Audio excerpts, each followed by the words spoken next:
And we're live with Ashes to Ashes. I don't remember what episode, because when you run as many games as I do, you forget. So, get fucked YouTube, you'll just have to look at the title. But this is part 1 of whatever episode this might be. So, our party has been waiting anxiously for a month. Now, I want to tell our audience, we decided to do this monthly campaign because we get more quality games and it gives our guys a creative break, and everybody's always excited to play. I know that since we've done it once a month, we will move heaven and earth in order to get here. My son just bashed his head, and I waited until my wife got home and said, "Here you go, I've got a game." And currently, figuring out what happens to this group is a little more important than my son, who wouldn't listen to not running in the house. That being said, I want to tell everybody here... That's too conflict, dog. So, I got my priorities. You know, he's still alive. There's somebody here to take care of him now. Now it's time to delve into the space. I've been writing really hard on this campaign. I don't think the audience realizes this. I don't even think you guys realize this. But do you know when you first got to Kessel? Do you remember when that was? Yeah, like 3 episodes ago. Oh, it's more than that. Because you guys were also on that space station outside of Kessel. You guys have been here since the beginning of September. It is near the end of November. We've been stuck on this fucking planet for 3 months, so let's get out! And we're going to start the scene with Sirius. You are on the observation deck of one of the Corellian cruisers. This Corellian corvette is the Tantive 8. It is actually designed just like the Tantive 4. They were originally disguised as cruise ships for politicians, and used in the Clone Wars as such when they were first produced. That is why they have white, beautiful interiors. That is why everything is clean and proper. They are luxury ships. And much like America did in World War I, where they took the Lusitania and the Queen Mary and used them for military reasons, and then when said cruisers were sunk by German subs, went, "Oh, you killed civilians. Never mind the fact that there were machine guns in the bay and 3,000 troops on board." That is exactly what they did with the Tantive 4. When that crew was destroyed and Princess Leia was captured, the Imperial Senate went irate, which is why Darth Vader had them eliminated. So, it's got a history of being a very luxurious ship. That being said, Sirius, you are on the observation deck. Now, the observation deck isn't very big, but it's about as big as a ski lodge. You know, the main lounge area with the arcades and stuff like that. Sirius, could you please describe to me this entire room from the ground up? I don't know what it looks like. What does it look like? I'll say that it's there's large, almost columns, but they're not actually columns. They're sort of like housing units for. They're disguised as columns, but in the back on the alcove section, it's like actually control consoles, and each of them have function. I don't know what the hell they do, but that's what they are. And so while it's sort of dark alcoves on the side, there's pockets of light where there's small workstations there. And maybe it's for observation. I don't know. And it's mostly very large and bare, but you can tell where people are sort of meant to be wrangled around by where the light shines. So it's real striking visually, like that shadow. What about seating? There's only really seating around the front door and up by the main viewing. I would say it's real large and spacious. I like that. Big the huge, around. The one window. Yeah. The one window that's probably bigger than the window on the bridge. I love that idea. Now, what are the couches? What kind of seating? Are they chairs, couches? Are they leather? What color are they? It's pretty sweet. Yeah, it has like a it's kind of like a stage. So it looks like a stage, but when you go up, it raises up, and then all the seats are sort of built in around the edge of it. There's like a nice sort of like the window goes down below the stage, and it's sort of like an orchestra pit, but you chill in there. So like it sort of keeps the aesthetic of the room when you're not at that part, but once you get over there, it kind of makes it a whole different room. Absolutely. And before we continue, because I'm going to run with that and start the narration, My good man Slacker Z here has reminded me that I did not roll a destiny. So, I'm going to be a professional and have to ask you guys to roll destiny. But before I do, let me go ahead and clear out my pool. Oh my god, my Star Wars Roll20 is getting packed with crap from every campaign. No, not use Dark Side, you idiot. No, not Force. Clear the pool. Force. Oh my god. I know how to play. Alright, everybody open up your character sheets. Make sure that you sync with GM. And after you click sync with GM, let me know, and then I'll force player update, and then we'll roll Destiny. All good. Okay, does everybody say 0 and 0? 0, 0. Yep. Fantastic. For once, this might work for me. Next to the left of that, it says Destiny roll. Make a Destiny roll. Ah! Oh, yes! Now! Yeah, 1 for our side. It's all up to you, Viatar.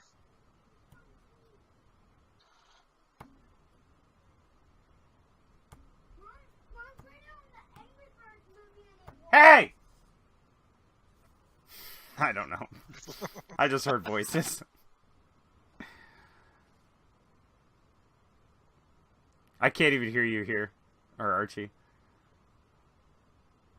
I said we had no idea whose house that was in, man. You could have played it cool. We wouldn't have known.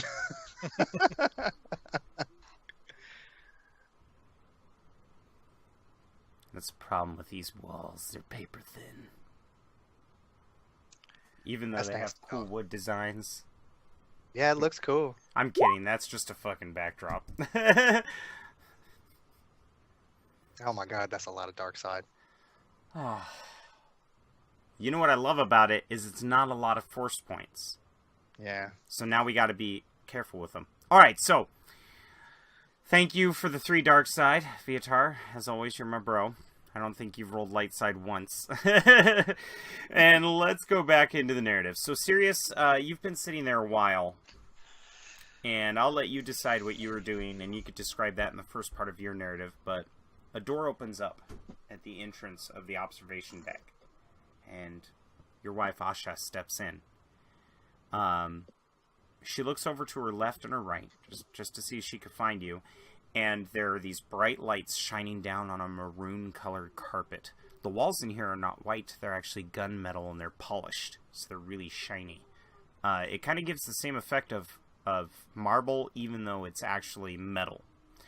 The carpet is a low shag carpet, very, very, very tightly woven. So you could actually slide shoes across it and don't even feel any friction.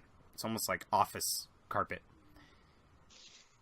She sees a bar to the left of her, and there is a man standing at the bar waiting to serve people. Much like the 10 forward on the Enterprise D in Star Trek Next Generation, there are people that work on the station that are not technically military people.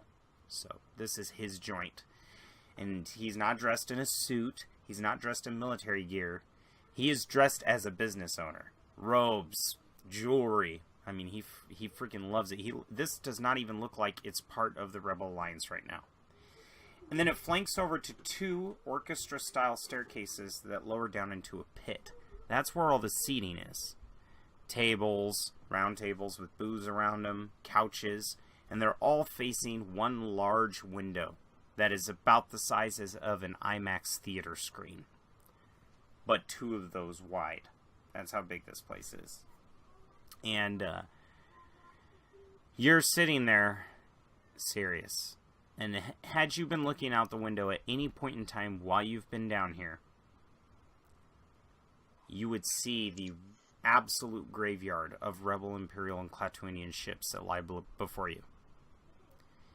And beyond the graveyard is the surface of Kessel, which has so many small fires burning from capital ships that the atmosphere is just blotted out with clouds. In front of you, in one bowl that kind of looks like a mason bowl, seats the 2 crystals that you devoured in the prison. To the right of it, on a cloth, a ceremonial cloth, are the pieces of your lightsaber hilt covered in ash residue. Like, you've cleaned it, but it's still covered in ashes. And Asha steps over to the railing, looks around, looks down, and spots you. And goes, "Serious?" And then walks down the stairs towards the platform.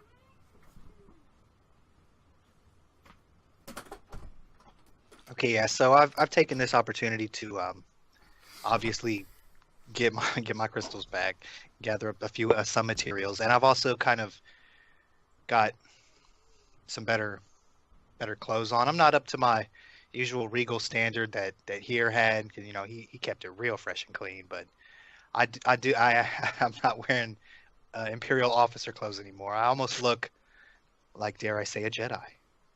So I have just real basic clothes on, but I'm clean again, and I do have a beard. I have trimmed my beard down, and but I kept it on. I didn't shave it off, so I have official beard now. Now, can I ask you a question? Are you going super ceremoniously, as in robes, or are you wearing like the black Jedi Knight fold that you see Obi-Wan wearing in Phantom Menace and Anakin wearing in the Clone Wars, with like the sash?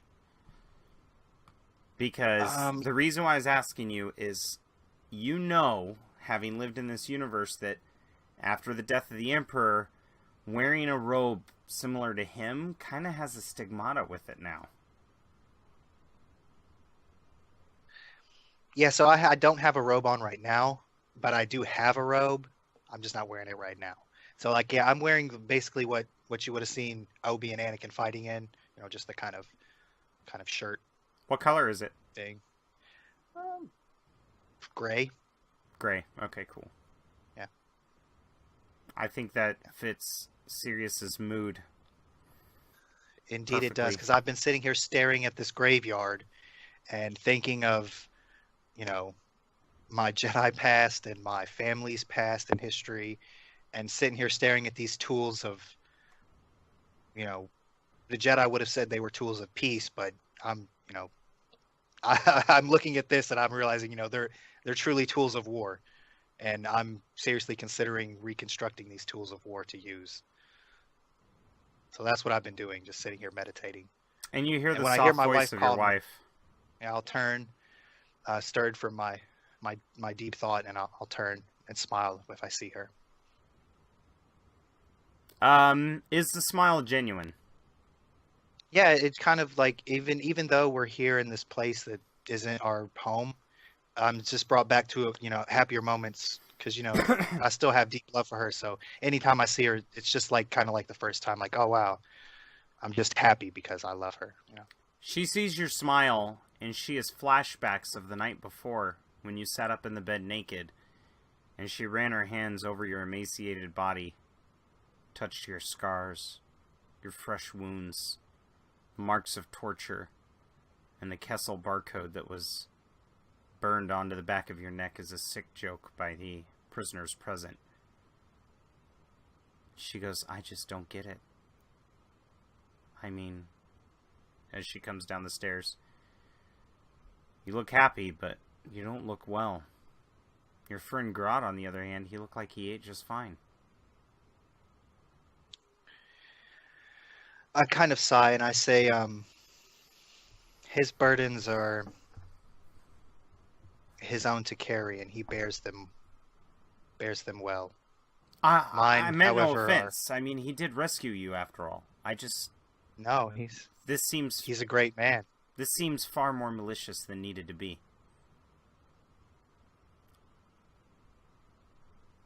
And I'll just pull her to me and I'll say, it's okay. Let us not quarrel here. She kind of looks down and then looks up at you. "So, you've adopted your name." Yes, I'm sorry it had to be this way. "I thought we decided to leave the Force behind us." So the Force came calling, my love. I can't hide from the truth. She turns away from you for just a moment and shakes her head, and she says, "Nonsense." "Oh. No, we lost a player. Hang on, we're going to go to the away screen as we try to get Thomas back." Tom. Yep. You know, I gotta hand it to Skype. Normally it's pretty stable, but now it just decided to crap all over Thomas. Yeah. Completely booted all of a sudden. Hashtag get wrecked. No. Alright, so, let's get back to the scene at hand. So Asha's put her distance between you. And she shakes her head. Everybody has a choice. We chose not to join the Empire. Wouldn't it have been easier if we did? That's what most people did. I'm sorry, Sirius. I know you've been through a lot, but I can't help but feel you're just choosing the easy choice. I'll say,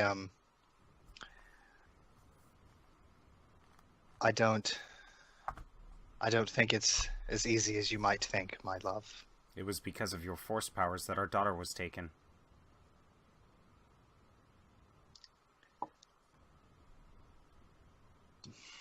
Everything she's been through has been because of you.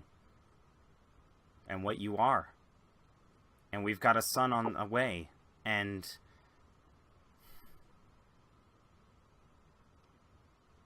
I can't do that again.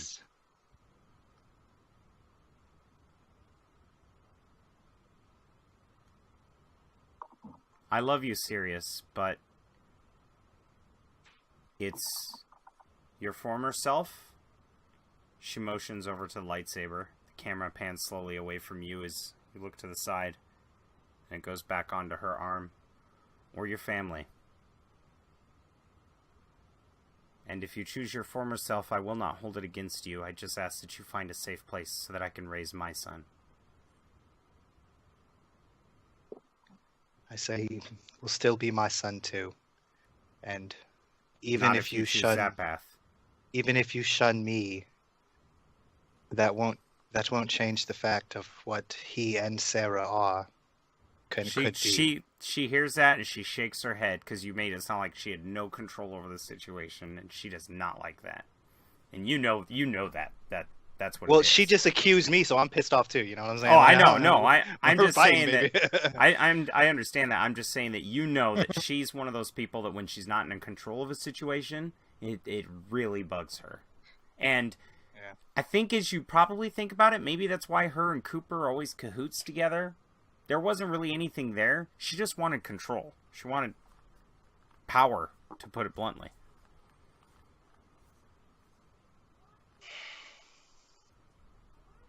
Skype, don't play. There we go. Okay.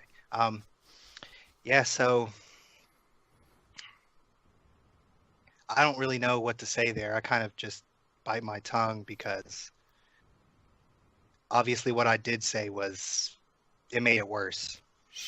She turns on her heels, she goes up the stairs, and she pauses and turns around. And she says, Sirius, I will always love you. But I'm sorry. In a way, having you back from Kessel, I lost my husband here. He died.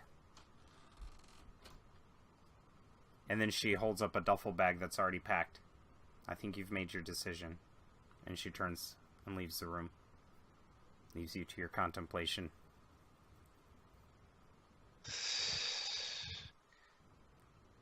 Then you hear, wow! That sucked.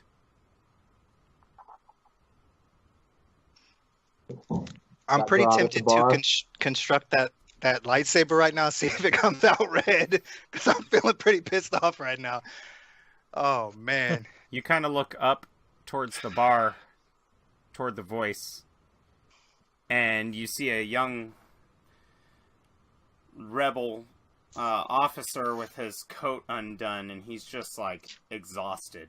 He's to the point of exhaustion, and he holds up a bottle and says, "Do you mind if I join you?" I'll take the crystals and put them with the hilt and kind of close it up in its wrap or whatever, and I'll say, yeah, as you wish. This guy had apparently been sitting there at the bar in the dark, away from the lights, the entire time you've been down here, because no one else has come into the room. And as he walks up, you see he's just thick with stubble.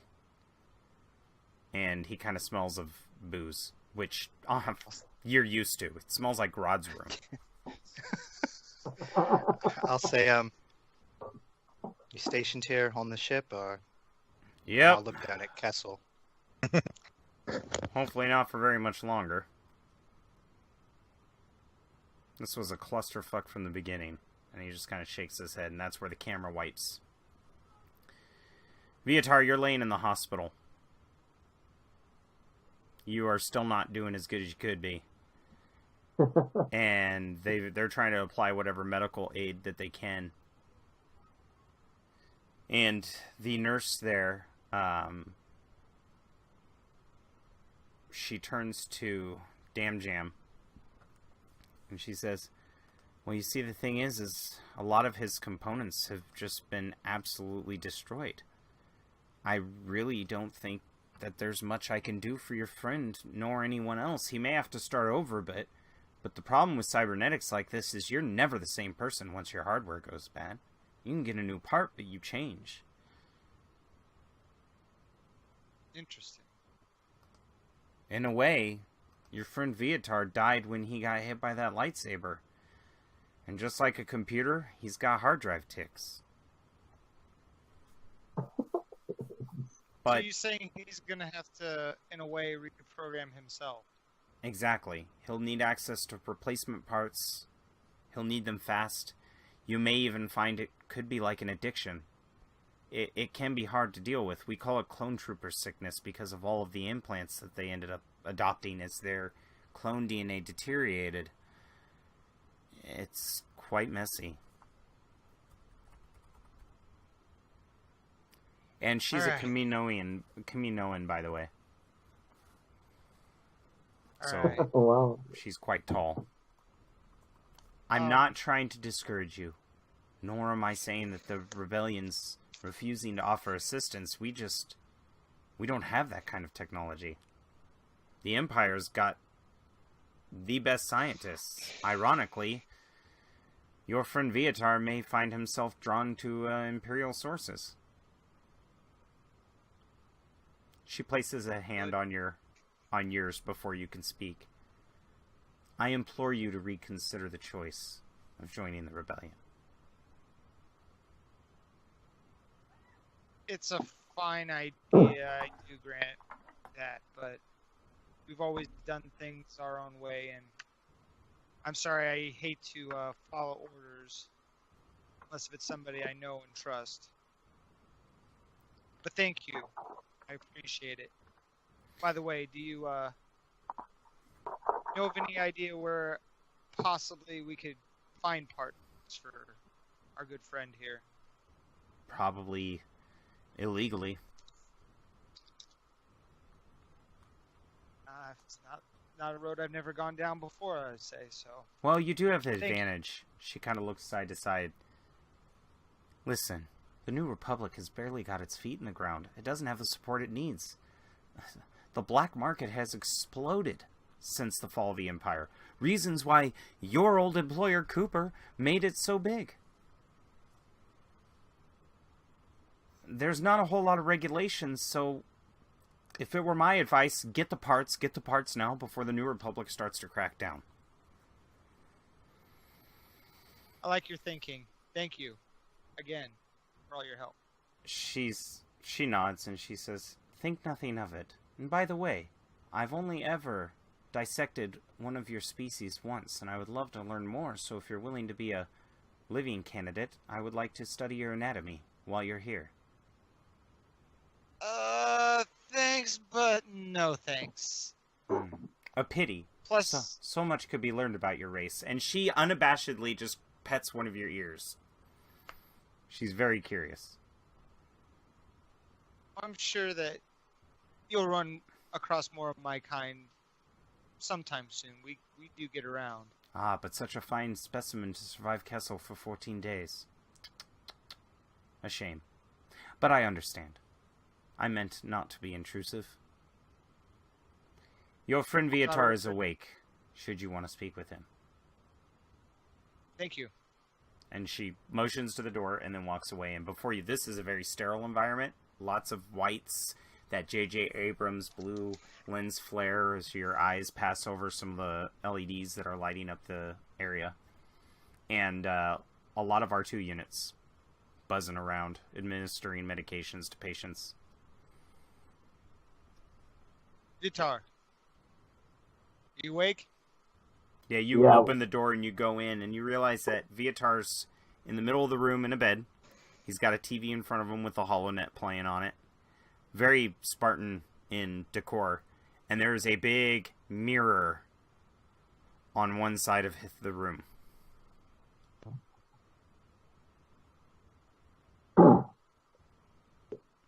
The Viatar rolls his head to one side and rolls his head to the other side. Takes a look at his surroundings, and he thinks that he heard Damn Jam.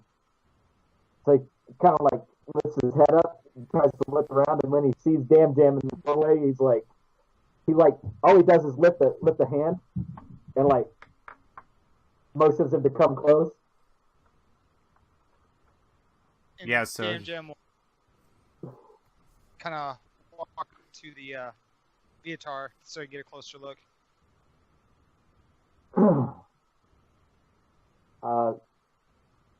I'm not being restrained on the bed, am I? No.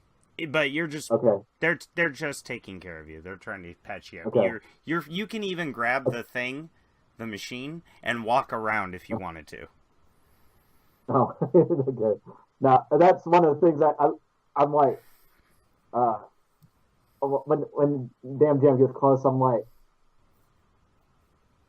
I'm serious. I'm like, they have me strapped in, like trying to get use of my limbs and stuff again. I'm like,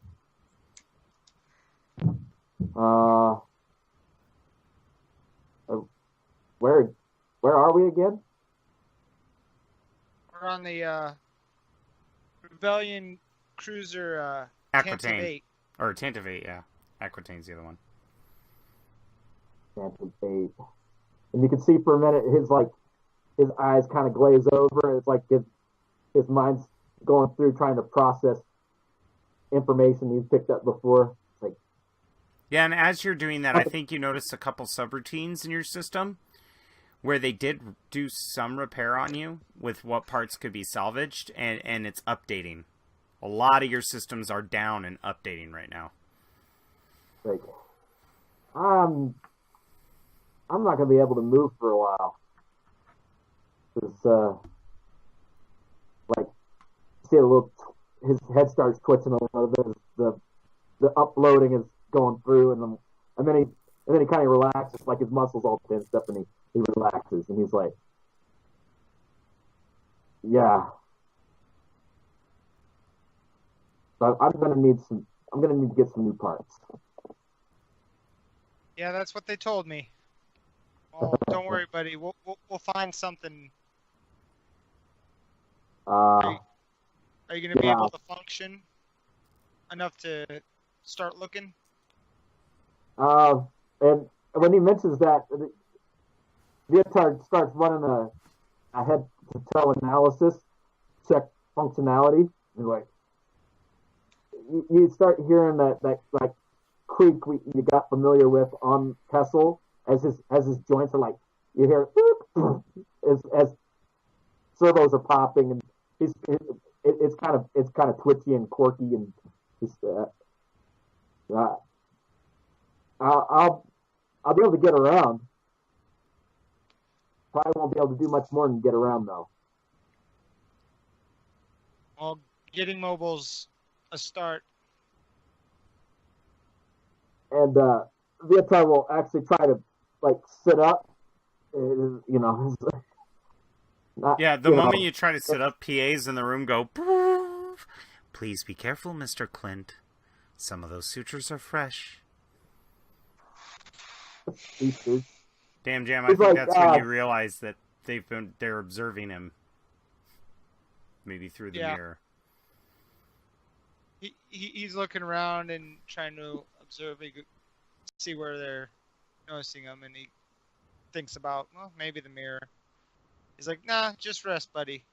Get yourself healed up enough. We've got a little bit of time. At this, Vietard laughs. He's like, my body is covered in synth flesh. What did they do? Skin grafts? I don't know what they did. Tell you the truth. And Vietard opens his right hand right next to Dam Jam and hands him a comm link. Like, I'm not gonna be able to move, but you can at least talk to me.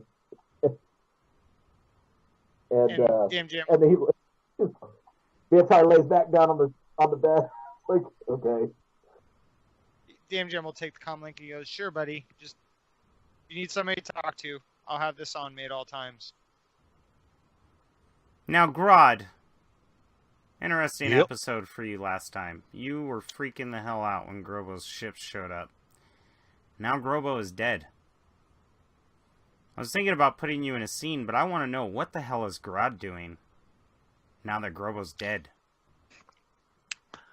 He's having a lot of victory drinks with his buddy Grick. All right.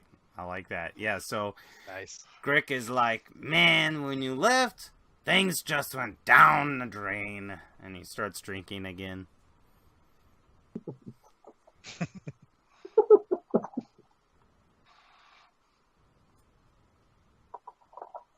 For one, your tenant lead in the neighborhood came by for your payment, and you weren't there. So they evicted me. Well, did you think about getting a job? I did. How do you think I paid for all of this? So, what was your job then? Oh, I work for the rebellion now. So I take it you're going to be staying on this ship, huh? Nope. Then where are they going to assign you at? They said something about getting paid to listen for scuttlebutt. I think I'm just supposed to go to bars and drink and tell them what I hear. It's the sweetest job, and I'm so qualified for it. The problem with you is you could hear it all, but you just don't remember it. That's not true. There was this, oh, what's her name? Exactly. Oh, yeah, the secretary. She's here, too. And you're just telling me this. We've been here for 2 days. Well, that bra you showed me, I thought belonged to a special lady.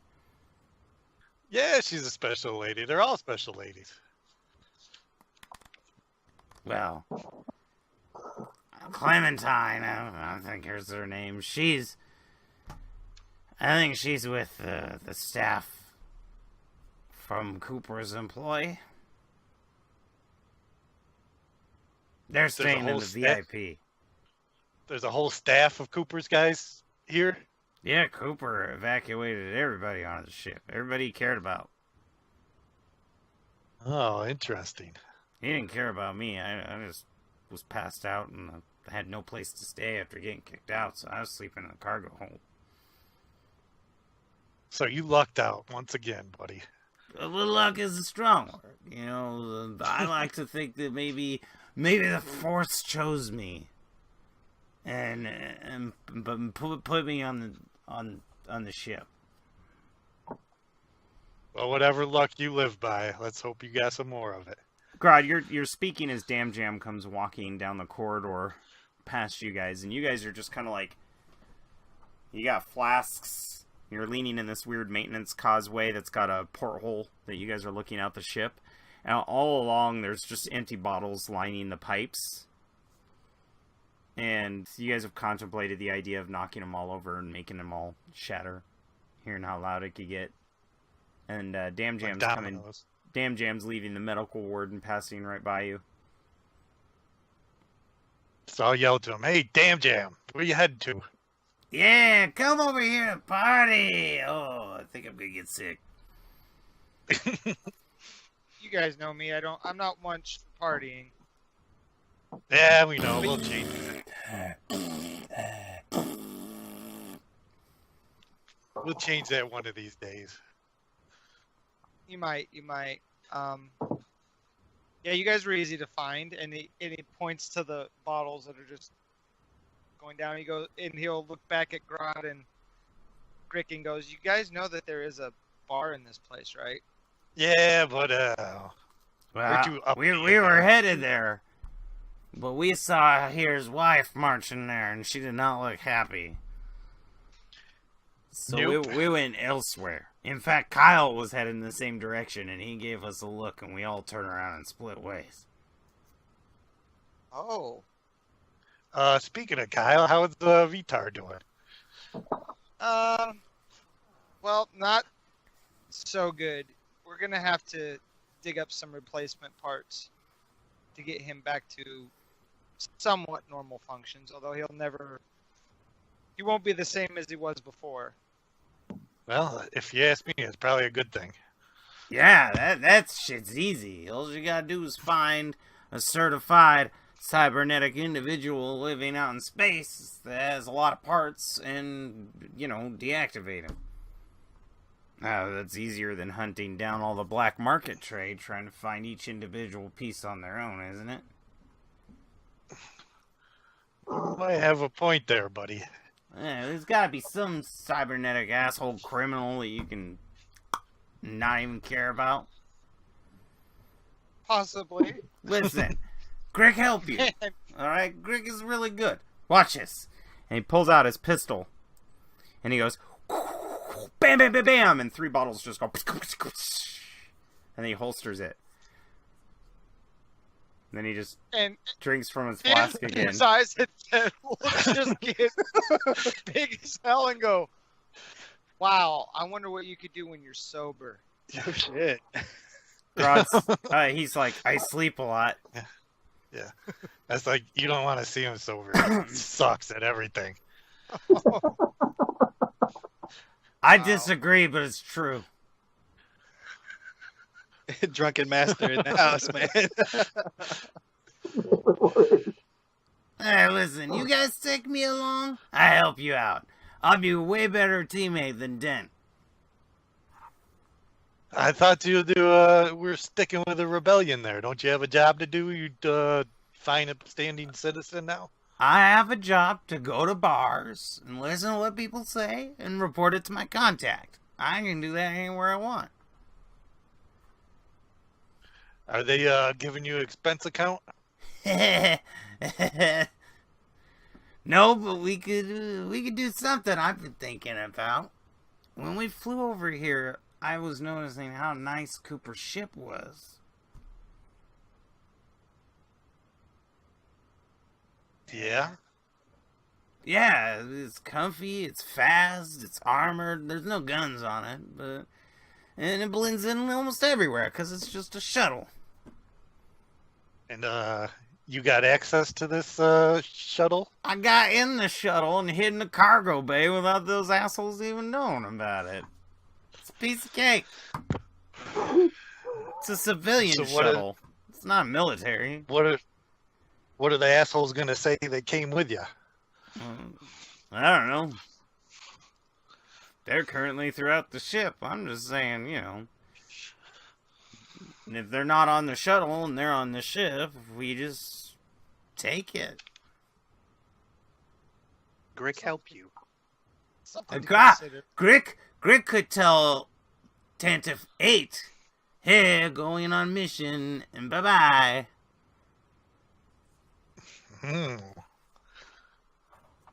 See, Grick, I thought there was a reason I'm buddies with you. Yeah, I can outdrink you any day. He holds up one of his suction cup fingers. I'm better with the ladies. He holds up another one. And I don't remember the third. And he holds up a third finger. Yeah, you are, buddy. Speaking of ladies, I gotta go find this Clementine. It's been a while. She goes, oh, by the way, or he's like, by the way, when you go up there, make sure to avoid her new boyfriend. And he continues drinking from a flask. And who's her new boyfriend? Why do you wait to tell me these things? You didn't ask! Damn, Jam, you might want to wingman this one. Okay. Yeah. Who's this? Cause, Grod here tells me you're a great wingman.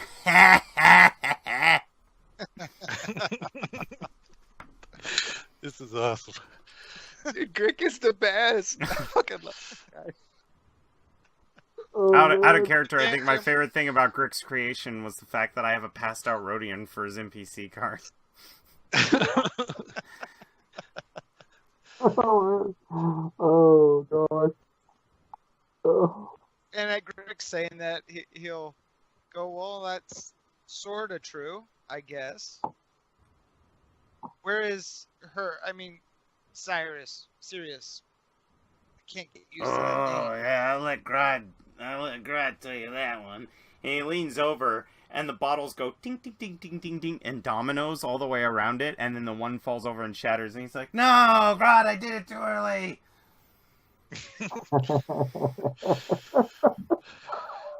That's what she said, buddy. Huh?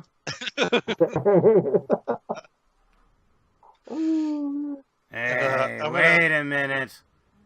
I'll have you know, I am quite good with my virility. Thank you very much. And he just Yes, kinda, yes, looks back down at his flask. So yes, you are, buddy. I'll pat him on the back, and I'll leave a damn jam. And I'll say to damn jam, I was like, I'm thinking the secretary might know something. Maybe she can get us on the ship too with Grick. Grick, I love him and everything, but I don't know. You see how he can get when he's drunk. Yeah, but if he's always drunk and he's that good with a pistol, he may come in handy. The problem is the pistol will shoot off before his mouth or any of our mouths. True. Where is Sirius, by the way? Do you know?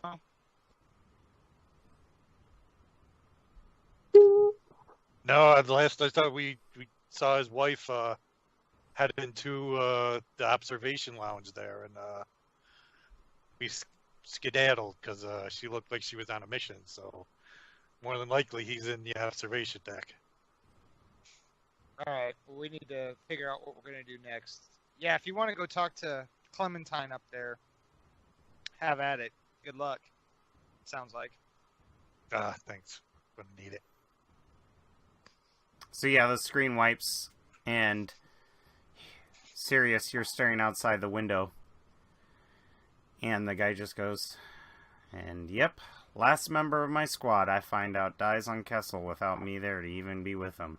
Bodorak was a good soldier.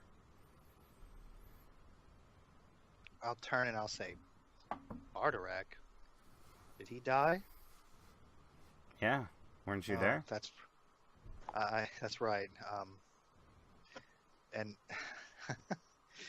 I'm remembering him getting fucking exploded and Kyle running and freaking out and everything. I turn back to the planet and I'll raise an invisible drink to Bardorak. He says, you know, I've got family.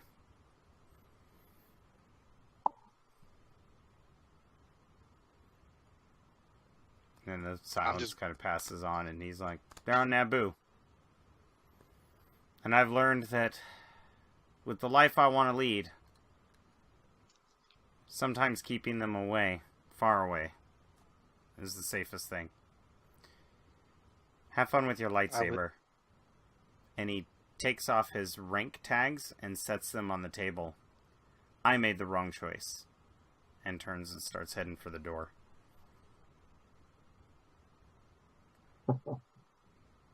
What's his rank?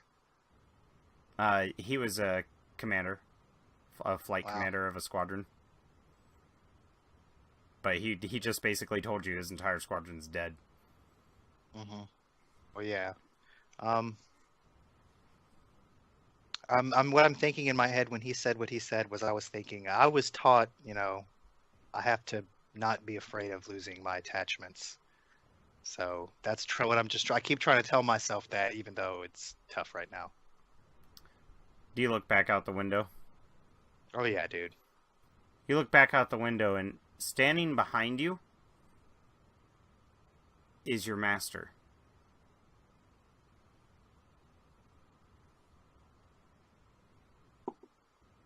It is the guy out of the bar now. Yeah.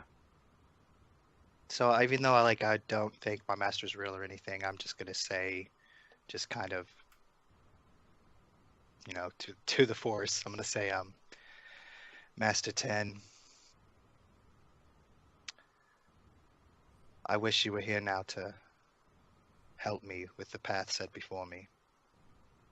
But I will do what I can with the teachings that you gave me.